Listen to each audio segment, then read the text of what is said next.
Once upon a time, in a remote village nestled among the towering mountains of northern India, there lived a boy named Aryan. His family resided in a small thatched roof hut. Aryan's father was a hired laborer who toiled in others' fields for a few coins a day. His mother, frail and sickly, couldn't work. Aryan was the eldest of 4 siblings, and from a very young age, he felt the burden of responsibility on his small shoulders. Though poverty surrounded him, Aryan's eyes sparkled with a deep longing. He dreamed of going to school, of becoming an engineer who would one day build bridges to connect faraway lands. He would imagine bridges soaring over rivers that split his tiny village from the rest of the world. Every day, while other children skipped off to school, Aryan sat under the big banyan tree at the edge of the village. He carried a tattered notebook and a worn-out pen. He borrowed old textbooks from a kind neighbor and read them over and over until he memorized every page. One day, the neighbor said, "Why study so hard, son? We don't have the money to send you far away." Aryan simply smiled. "I believe there will be a way." Time passed. Aryan grew up among the monsoon rains and the dusty winds of the fields. By age 14, he worked as a construction helper to support his father. But at night, he studied under the flickering flame of a kerosene lamp. With no money for tutoring, he taught himself English using old newspapers. He would write down each new word, look up its meaning, form sentences, and read them aloud to practice pronunciation. One day, while working at a construction site in a nearby town, Aryan overheard someone talking about a scholarship exam for underprivileged students. It would be held in a city 70 kilometers away. His eyes lit up. He didn't have bus fare, proper documents, or even confirmation that he'd be allowed to take the test. But he had something stronger: hope.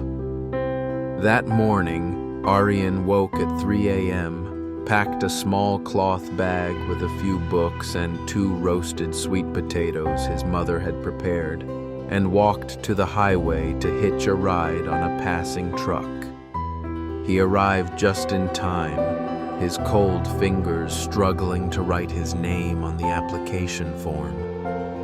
The exam lasted nearly 3 hours. It was all in English, filled with mathematical terms and long reading passages. But Aryan didn't flinch. He had read hundreds of passages like these beneath the banyan tree over the years.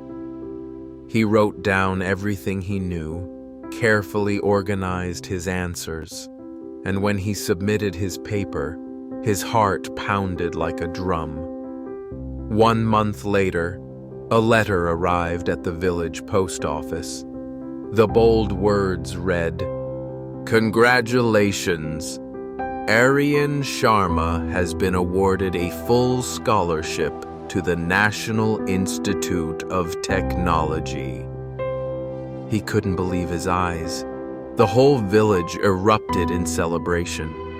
His father was speechless, tears rolling down his weathered cheeks. His mother hugged him tightly and whispered through her sobs, "You did it, Aryan." When Aryan first arrived in the city, he was overwhelmed. Skyscrapers, noisy streets, students who spoke fluent English and used smartphones. Aryan had never even touched a computer and struggled to write an email. He was mocked and ridiculed. Some days, he sat on a park bench and cried. But then he reminded himself, "I came here to learn and to change my life. I cannot give up now." From that day on, Aryan began again.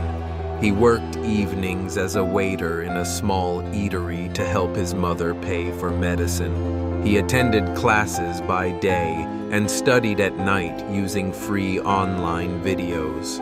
He practiced English pronunciation, devoured technical books, and taught himself coding on an old laptop gifted by a kind professor. 4 years flew by. Aryan became the top student in his department. His research was published in an international engineering journal. On graduation day, he received a job offer from a top software company in the city. With a salary 10 times more than his parents' combined annual income. But Aryan didn't stop there. 3 years later, he launched his own startup focused on building roads and bridges in remote villages, places just like the one where he had grown up. He brought modern technology to the countryside, trained local youth, and created jobs for hundreds. When asked about the secret to his success, Aryan said only this: "I had nothing but a dream, and I never allowed myself to give up on that dream."